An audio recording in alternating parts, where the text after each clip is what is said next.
Cisco Orbital and Log4j. All right, we're going to use this tool to scan our entire environment to see whether or not we're vulnerable or whether or not there's been attempts to exploit. So here we're going to go ahead and we're going to browse for the asset. I got one specific asset that I'm going to target here. Obviously, you would add the number that you are interested in. We're going to go ahead and select the query. Now, this is a nested query, and it's focused on Linux.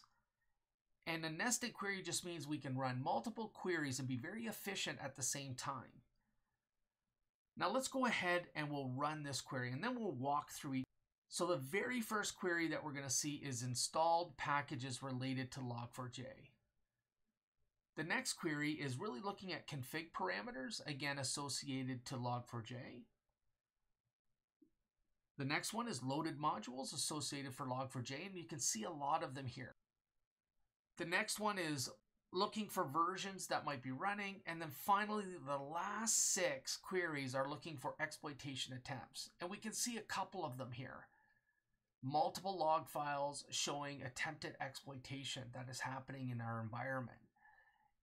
And so this is great insight. Not only do we determine whether or not we're vulnerable, but whether or not we had attempted exploits against these systems.